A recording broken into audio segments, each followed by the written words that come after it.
Conan Doyle, a man of science and at the same time a firm believer in the afterlife, a writer captive to his own creation. Behind the unmistakable figure of Sherlock Holmes lies a fascinating life, marked by ambition, tragedy, and a perpetual conflict between logic and faith.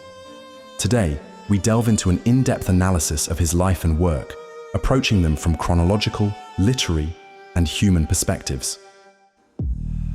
Arthur Ignatius Conan Doyle was born on May 22, 1859, in Edinburgh, Scotland, into an Irish Catholic family.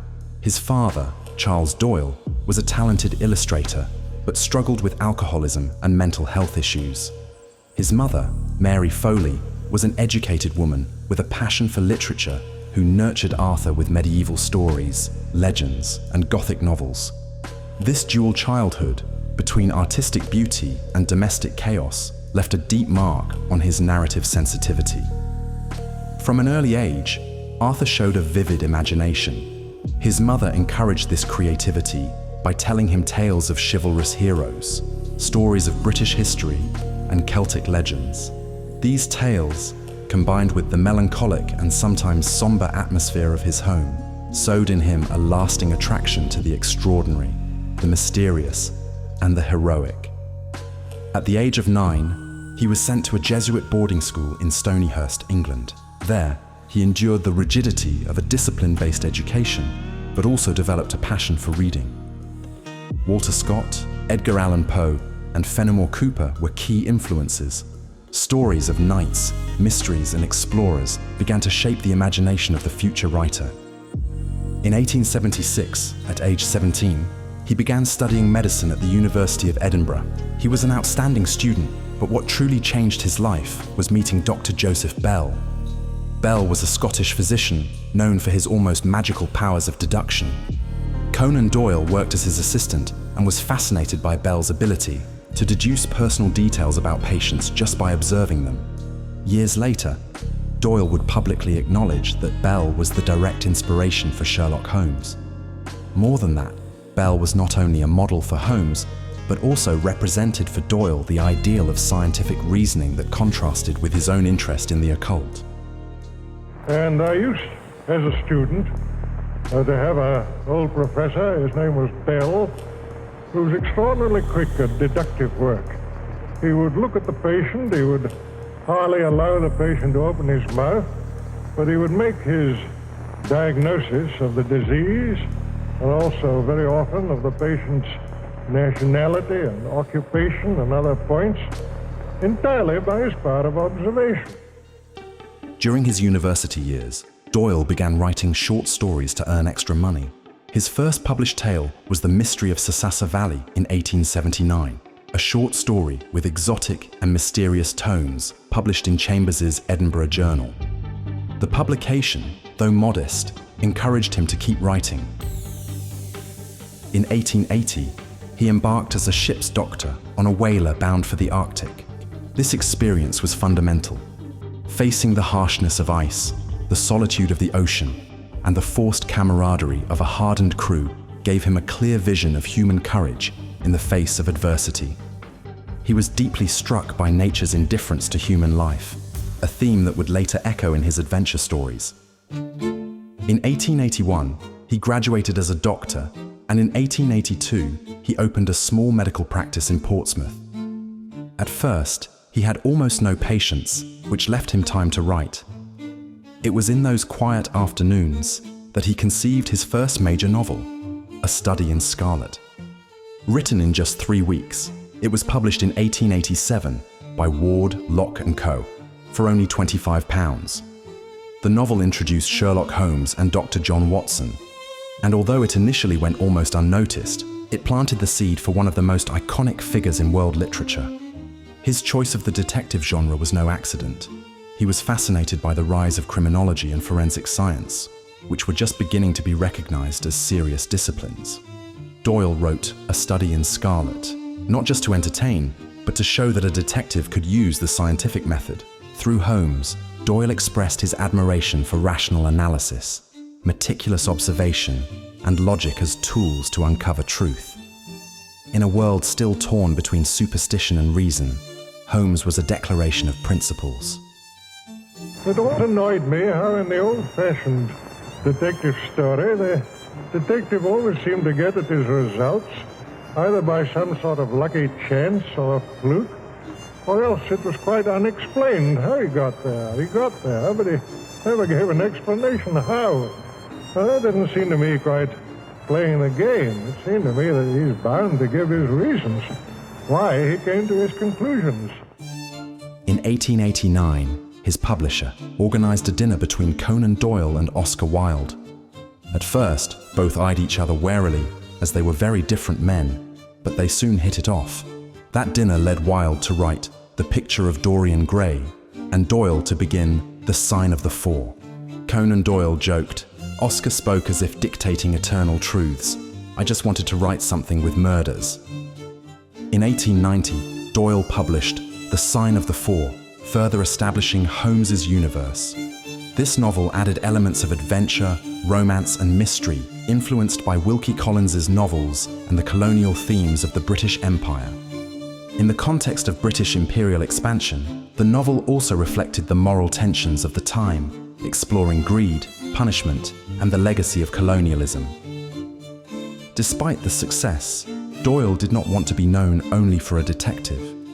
His true ambition was to be a respected historical novelist, like his admired Walter Scott. This led to Micah Clarke, 1889, a novel about the Monmouth Rebellion. It was well received and gave him some literary credibility. This was followed by The White Company, 1891, and Sir Nigel, 1906, both set during the 100 Years' War. In them, he poured his passion for the Middle Ages, honor, and chivalry, values Doyle saw as eternal: duty, loyalty, courage.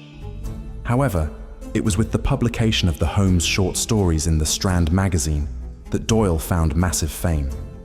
The Adventures of Sherlock Holmes, 1892, and the Memoirs of Sherlock Holmes, 1893, turned the detective into a celebrity.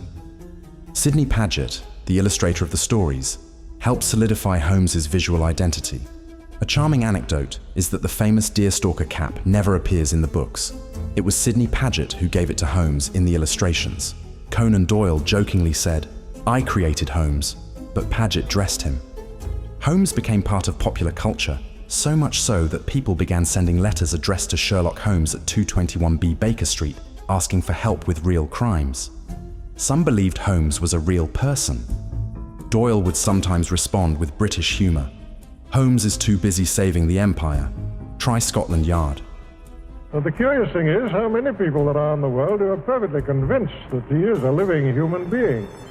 I get letters addressed to him. I get letters asking for his autograph.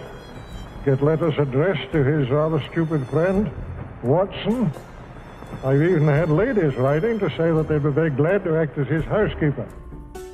Overwhelmed by Holmes's success and fearing it would overshadow his other works, Doyle made a radical decision. In 1893, he killed the detective in The Final Problem, throwing him off the Reichenbach Falls along with the villain Moriarty. The public was outraged. The Strand lost more than 20,000 subscribers, and Doyle received hate mail. One lady wrote, "You are not worthy to tie your own creation's shoelaces." Some readers even wore mourning clothes. But Doyle felt he could finally focus on what he considered serious literature. During this time, he made every effort to write historical novels, plays, and even epic poetry. In the following years, Doyle wrote novels like Rodney Stone, 1896, set in the world of boxing and British high society, and The Tragedy of the Korosko, 1898, a critique of religious fanaticism inspired by his imperialist views. He also wrote political and social essays, such as The Great Boer War, 1900, based on his experience as a volunteer doctor during the South African conflict. He was a strong supporter of the British Empire, and his texts reflected both patriotism and concern for colonial excesses. Doyle also committed himself to humanitarian causes. His book, The Crime of the Congo, 1909, was a detailed denunciation of King Leopold II of Belgium's brutal regime in the Congo, and showed his willingness to use his fame for public good. He campaigned for judicial reforms, including the exoneration of wrongfully convicted people like George Idalgi and Oscar Slater. However, these works, although well received by some critics, did not achieve the same success or popular impact as the adventures of the famous detective. Despite his efforts, he couldn't escape Holmes. For years, readers demanded his return.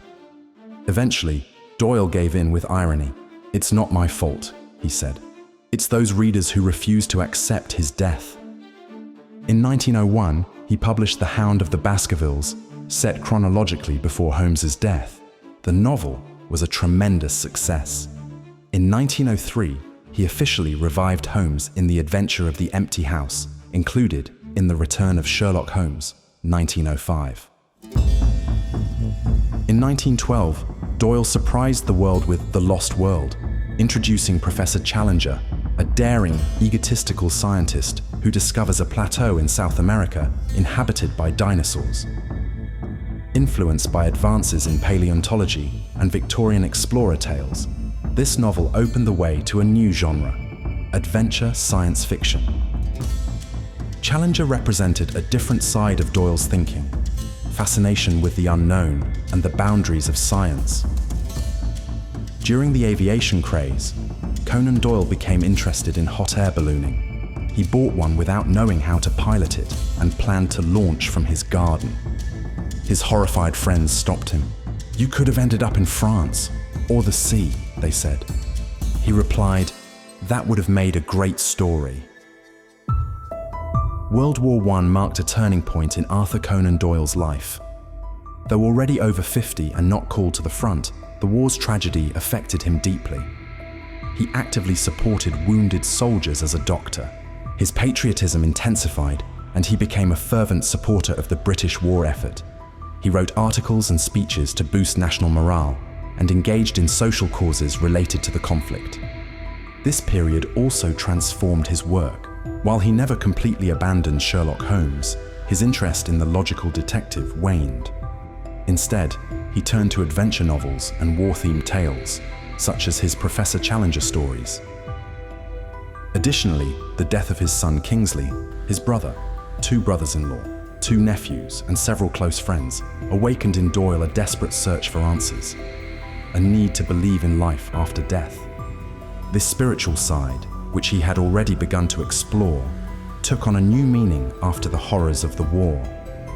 From then on, much of his work focused on defending communication with the afterlife. Gradually, I became more and more convinced on the matter as I studied year in, year out. But it was only in the time of the war, when all these splendid young fellows were disappearing from our view, the whole world was saying, "Well, what's become of them? Where are they? What are they doing now? Have they dissipated into nothing? Or are they still the grand fellows that we used to know?" He published The New Revelation, 1918, The Vital Message, 1919, and many other essays arguing that life after death was a scientific certainty. In 1922, he published The Coming of the Fairies, in which he defended the authenticity of photos taken by 2 girls in Cottingley. Though later proven false, Doyle always believed they were genuine. To him, the existence of invisible beings was as real as any scientific discovery. He believed the spiritual world was a new realm to explore, as vast as medicine or physics. He also used Professor Challenger to explore the spiritual world in The Land of Mist, 1926, where the initially skeptical character becomes convinced of the truths of spiritualism. His spiritualist beliefs and attempts to contact the beyond were not always well understood. They sparked intense controversy and distanced him from several colleagues and friends, including the great Harry Houdini. Conan Doyle was a spiritualist. His friend, magician Harry Houdini, was a skeptic. Doyle believed Houdini had supernatural powers, though Houdini insisted it was all trickery. On one occasion, Doyle's wife held a séance claiming to channel Houdini's mother, writing in English. Houdini, the son of Hungarian immigrants, replied, "My mother didn't speak a word of English." Their friendship cooled after that. In 1927, Doyle published The Casebook of Sherlock Holmes, the final official Holmes collection. These stories presented a more human, at times weaker Holmes, and reflected Doyle's own evolution, as he felt increasingly distant from his creation.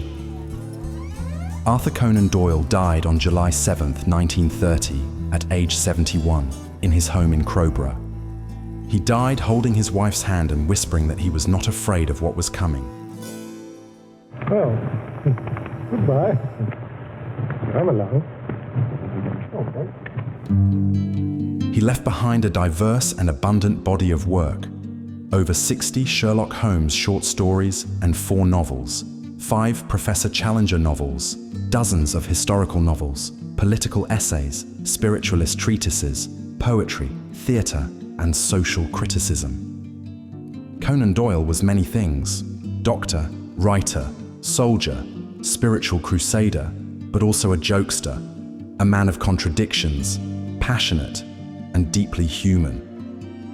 This complex man, the one who wrote about pure logic while believing in fairies, was perhaps one of the last great storytellers of the 19th century, a bridge between Victorian reason and the dreams of the 20th century.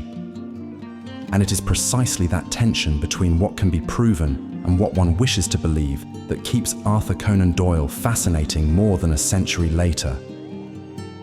Because behind Holmes's violin, Challenger's cane, and the credulous soul of a spiritualist lived an untiring narrator, one who never stopped searching for truth, whether among clues to a crime or the whispers of the beyond.